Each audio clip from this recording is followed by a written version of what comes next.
Welcome to the penultimate chapter of Conquest. There's not much to say about this chapter itself, as my Nina can quite trivially brute force through all of the enemies on this map due to her nearly entirely capped stats. I'll be rooting this chapter because I can, and also I might as well boost Nina's battles and wins stats for the end screen. While that's going on in the background, I'll be talking about some of my planning for endgame. As a start, I'm planning on approaching endgame by attacking the map head-on, rather than skipping it with a full rescue chain. For one, I believe my Nina comes just about short from a clean one-round kill on Takumi by a couple points of magic even if I rally her. I didn't actually test it out, but you need 75 magical damage to one-round Takumi with lightning. As far as I can see, in Sorcerer, she has 40 points of magic, 3 might from a forged lightning, 3 damage from weapon rank, 2 damage from weapon triangle, 10 damage between Trandpool, Maleficora, and Elbow Room, 2 magic from a tonic, 2 damage from supportive, 5 magic from a sorcerer pair up, 4 magic from a rally, and 2 damage from her personal skill, bringing her 2 points short. You don't actually need to kill Takumi in one round to get a successful skip, but I wanted a solution that felt a bit cleaner. Notably, Nina's personal skill, Daydream, works on Takumi due to his pair-up. I had completely neglected to mention it almost at all during this playthrough, but this skill actually comes up every so often because it works even by being adjacent to enemy paired-up male units. Anyway, the bigger reason I opted not to skip is because I think it's more fun to play the map quote-unquote normally. Given that, part of the reason why I tried saving on gold was that I figured I might need to reclass Nina to Adventurer if she ever needed to use the Silence Rod or Entrap Staff on a key enemy, so I wanted to make sure I could afford extra staves and seals. My Nina ended up so powerful though I decided to take a different approach. For one, regardless of what approach I used, I pretty much accepted someone else would be using the rescue staff, as I couldn't figure out a solo, non-gale force or replicate, and reliable way to get past the maids without it. One potential idea to avoid the rescue staff that I thought about was bringing a bunch of unarmed fodder like Xandra or Camilla to tank the enfeebles while Nina kills the maids. I wanted to make Ophelia's sacrifice an exception rather than the norm though. Turning our attention back to what's happening on the screen, Nina moves into Corrin's range with Fimbulvetter equipped. She can't quite one-round him with her current offensives with the Lightning Tome, so she weakens him a little bit first. Notably, Nina is exposed to instantly dying from a critical hit, due to the effects of Corrin's Savage Blow skill. I could have waited for a charge of shield gauge to deplete to avoid this risk. Nina scores an exact kill, although she could have done more damage if I wanted her to. Off to endgame.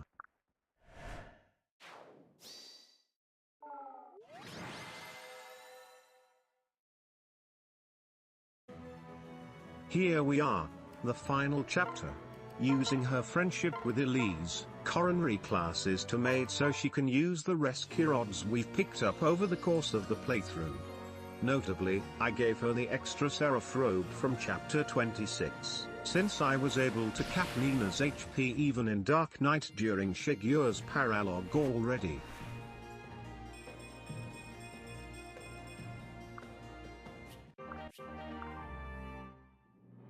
The tipping point of this chapter are the stationary, inevitable end, staffs haven't maids that come equipped with enfeeble.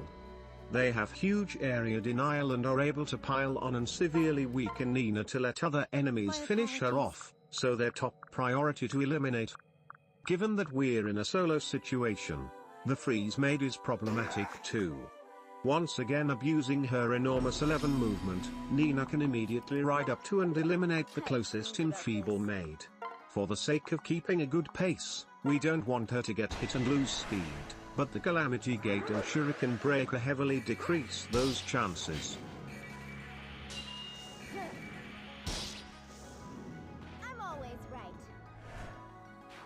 Corrin spends the first of her 4 rescue rod usages to get Nina out of danger. We make sure to keep Nina close to her next target, as we want to eliminate as many maids as we can before reinforcements start showing up. Once they do, it will become much harder to keep Corrin safely unpaired and ready to rescue Nina after she eliminates a maid.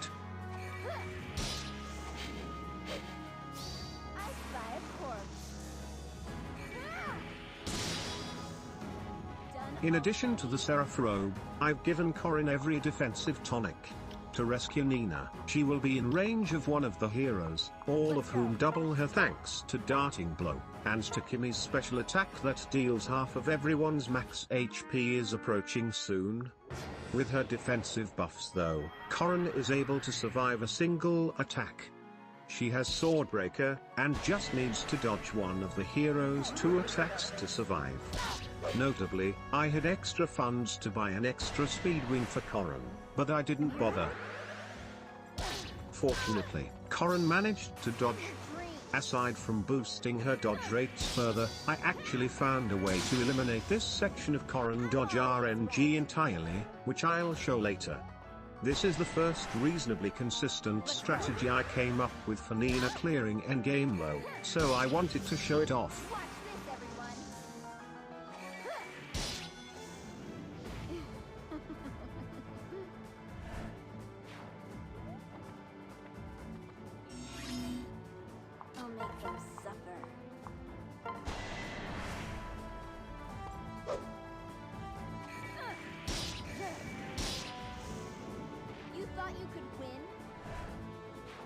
I have Corrin run out of danger while Nina takes care of the remaining heroes and on Myoji on enemy phase.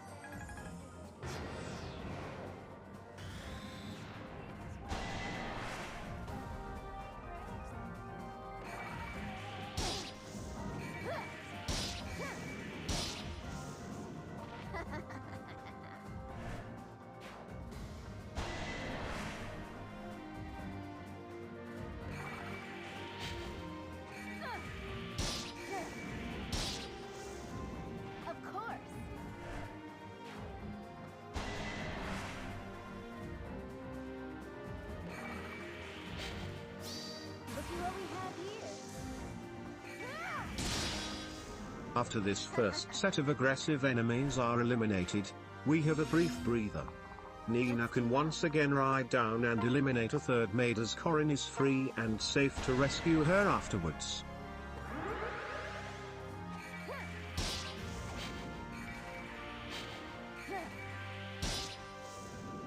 I'm always right.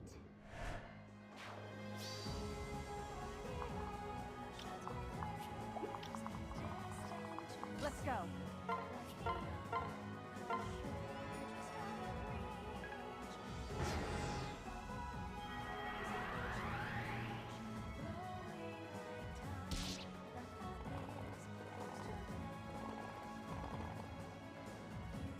Unfortunately, Nina is 1 tile short of reaching the final maid.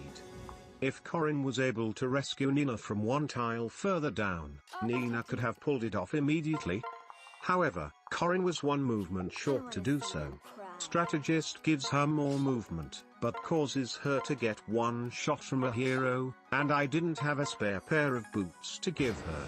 Aside from the alternate strategy I will show later, there's another way I thought of after completing the chapter to give her that extra movement, which was reclass Corrin to Bow Knight or Adventurer back in chapter 27 to obtain movement +1 on her level up. Or, a friendship with Azura would have earned her Falcon Knight, which is probably good enough to tank the hero as well.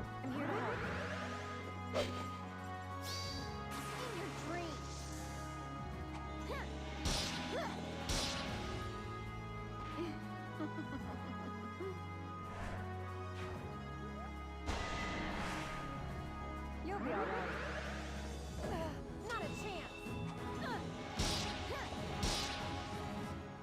Done already?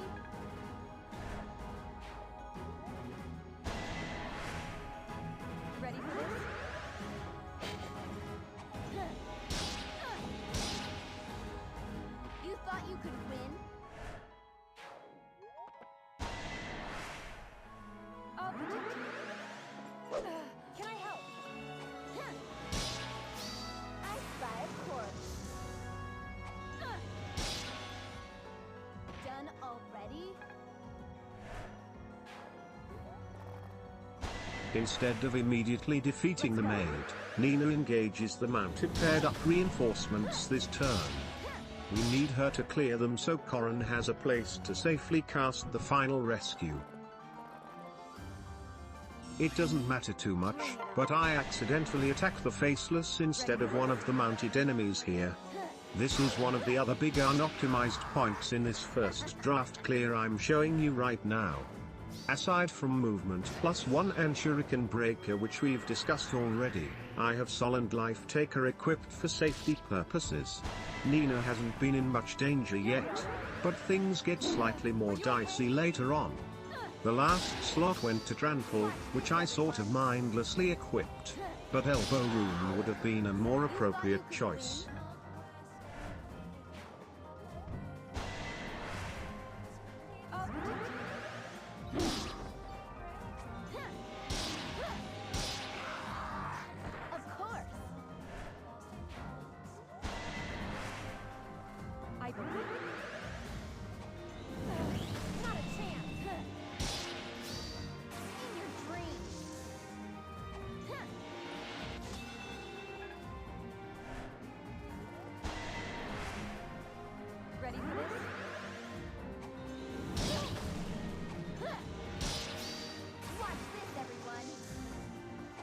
Perhaps even better than Elbow Room would have been if I just used Heartseeker.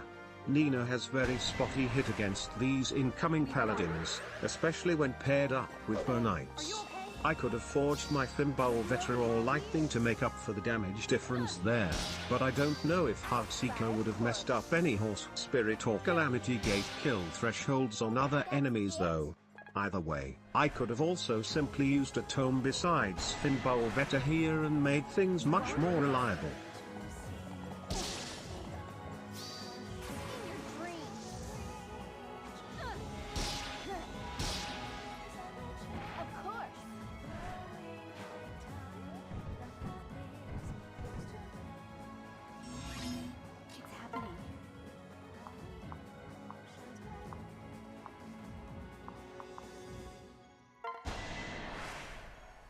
I'm with you.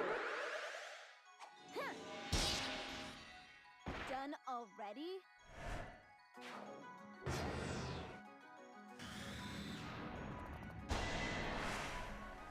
You'll be alright. Not a chance! Watch this, everyone! In your dreams! You thought you could win?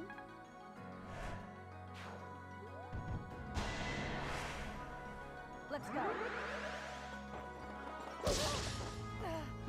As luck would have it, my mistakes lead Nina missing the kill on this paladin. Here I am. Not a chance. Done already?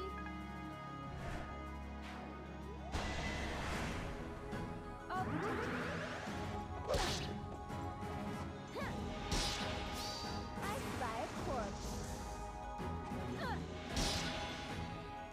I'm always right. We've got this. Are you okay? In your dreams. You thought you could win?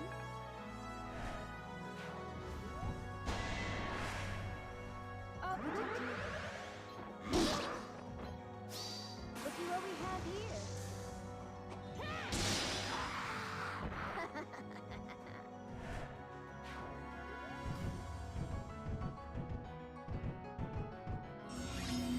The paladin that's alive makes things a bit more complicated. Ordinarily, if Nina had completely eliminated the squad of mounted enemies, Nina could simply position herself right outside of the maid's range this turn, and Corrin would be safe and ready to rescue Nina for the next turn. Ready and willing. Bring it on.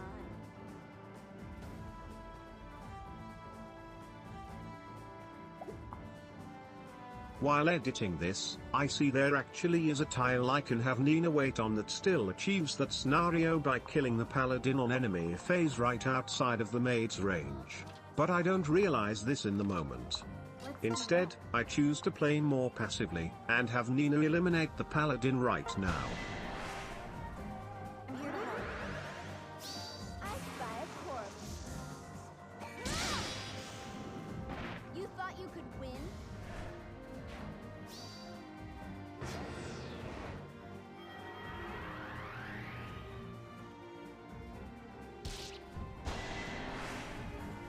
I'm with you. Can I help? Look what we have here. That's it?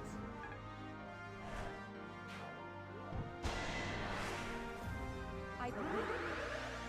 In your dreams.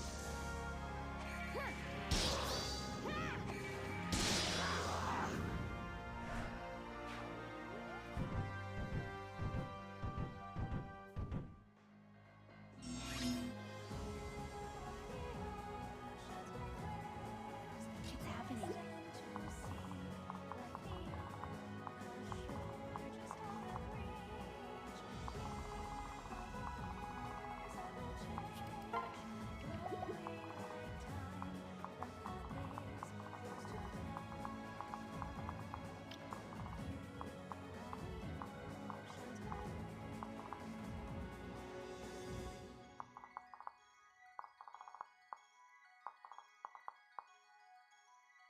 I can help. Now, Nina is still paired up with Corrin, so we can't kill the maid right now. In hopes that I can kill the maid next turn, I have Nina wait outside of the maid's range and have Corrin separate into a safe tile.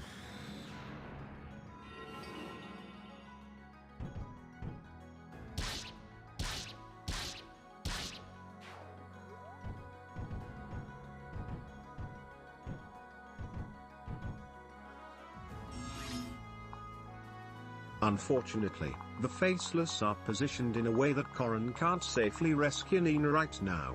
I should note that even though this is the last maid with Enfeeble, there are still great masters with Enfeeble that could hit Nina, so she still needs to be rescued after clearing the maids. I like our chances. Instead, I bide out my time and have Nina deal with the present problem in front of her, as the next wave of Faceless that are incoming are slightly less numerous, so I will have better chances and more time to prepare to work around them.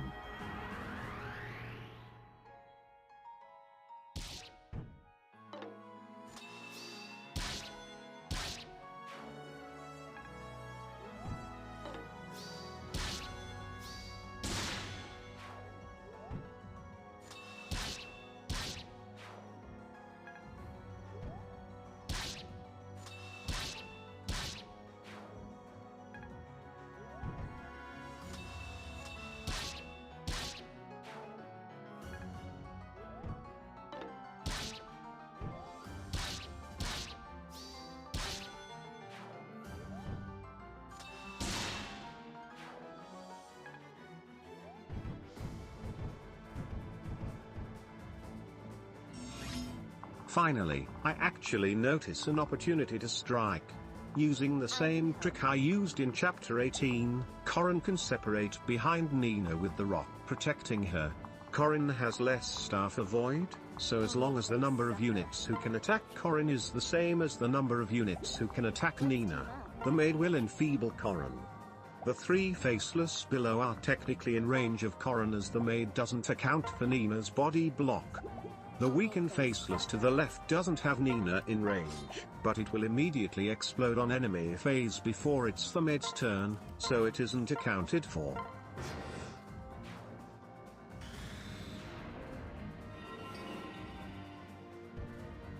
We positioned Nina so aggressively earlier so that the Faceless below die on enemy phase, clearing the way for Nina to attack the maid on the following turn.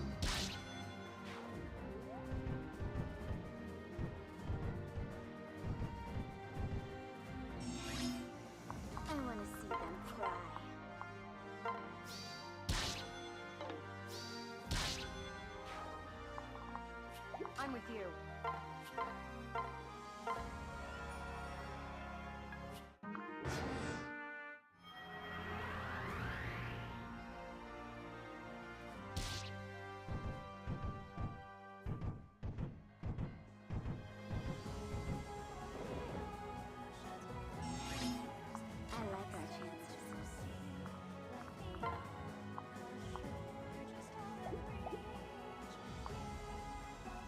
to kill. I like our chances. I've dreamed about this.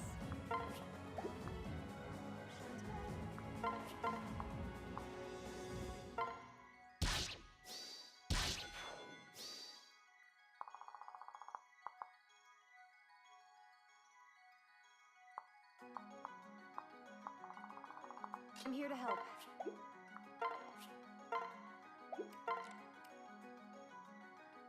Corrin is done using rescue, so we can finally reclass her into something else. I take her back into Dark Knight.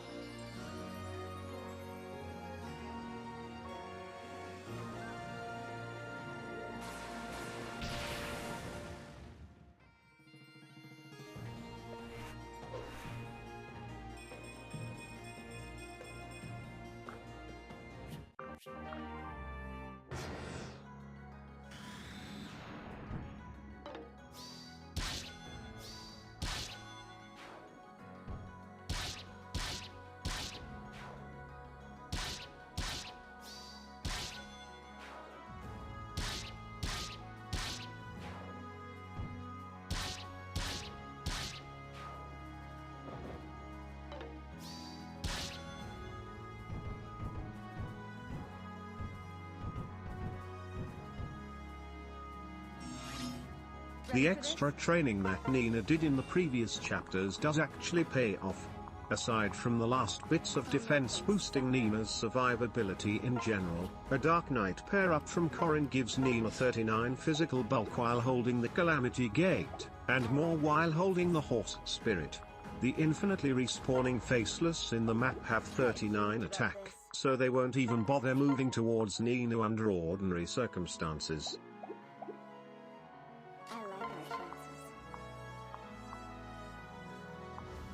The next target I need to take care of are the set of 3 enfeebled Great Masters down below. I don't have any rescue rods left to pull off the same hit-and-run tactics as before, and their position puts Corrin in more danger to reinforcements anyway, so we'll have to commit to eliminating all of them at once. Before I can do anything about them, I want to clear the way a little bit. I'll make them suffer.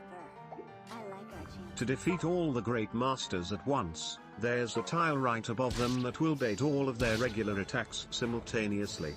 While standing right outside of their collective range, Nina has just enough move to reach that tile on her own.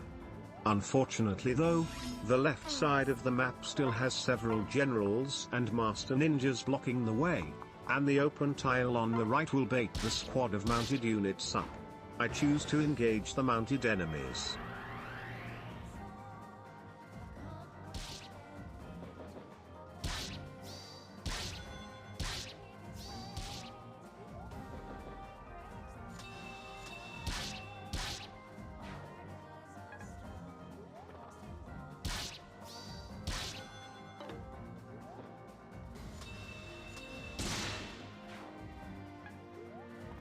Interestingly, some of the Faceless start making a move here. I'm not entirely sure why. My guess is maybe they see dual strikes off of the paladins that are wielding beast killers, but I don't really know for sure.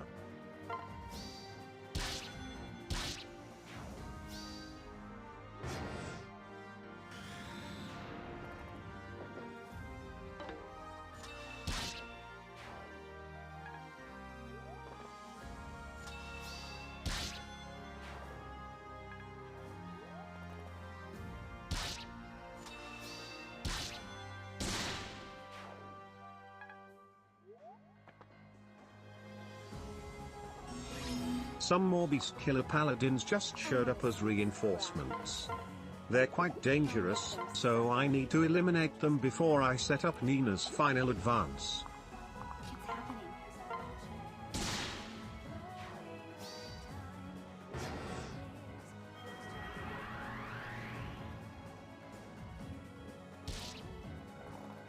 One of the master ninjas also moved up earlier, which blocks the way. But I'm not really sure what caused him to advance. With the Calamity Gate and Shuriken Breaker, he has no hit or damage on Nina. Although, without access to an avoid boosting meal and Soleil's pair-up bonuses, this ninja actually has a hit rate if he is in attack stance, and even more with an extra adjacency bonus.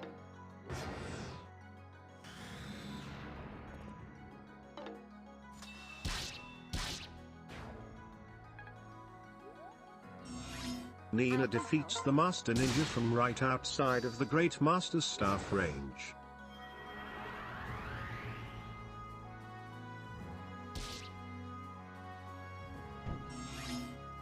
Nina commits to pushing up and sits in the tile that is in the overlapping range of the Great Masters. Nina has just enough defense that they see at least one damage on her, so they will attack her rather than go for an enfeeble.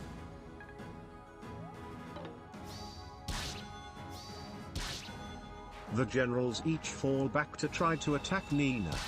The remaining Master Ninjas and Faceless don't bother attacking though.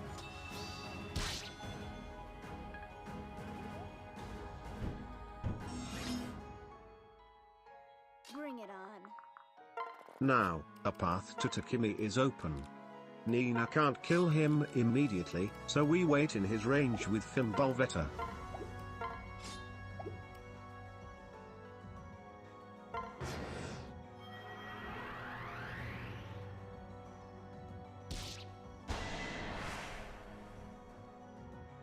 We won't give up. Are you okay?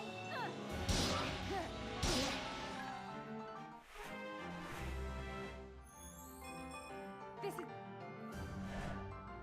Nina's stats are reduced by Takumi's Draconic Hex skill. With her defenses finally lowered, every enemy in the map sees Nina and rushes back to land a kill on her before she can finish off Takumi. However, the squad of generals and master ninjas are just out of reach, and we took care of the higher movement Malignites and crucially, beast killer paladins already. Last turn, Nina charged up one final dual guard. Now, there's no chance Takumi can retaliate with a vengeance proc. Not a chance. Are you okay?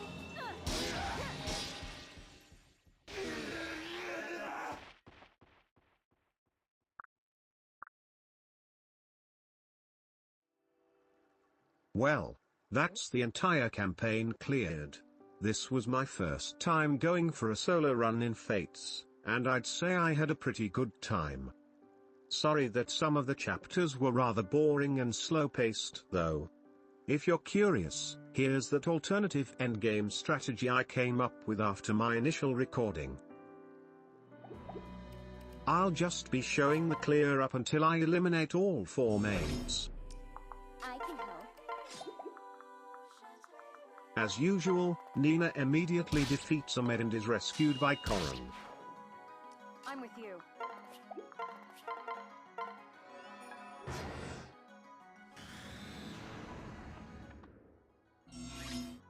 Ready and This time though, Nina targets the central maid instead of the left one. Now, Corrin can rescue Nina from a safe position.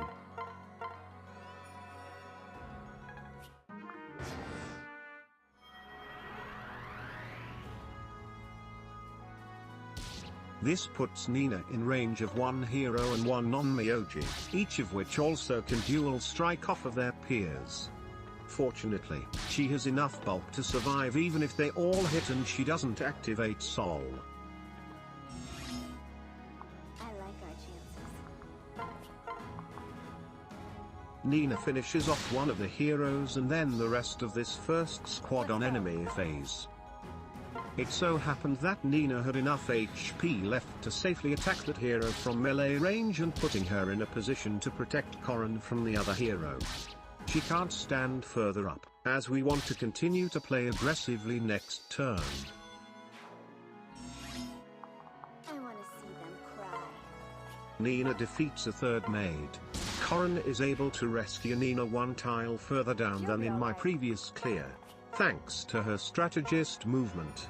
Even if Nina couldn't body block the hero, the extra movement would have been enough for Corrin had she retreated further back.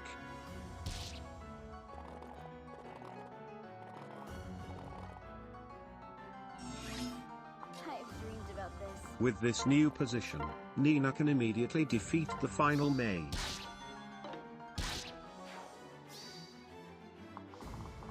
Corrin can rescue Nina, and the maids are all defeated before even the paired up cavalry reach them.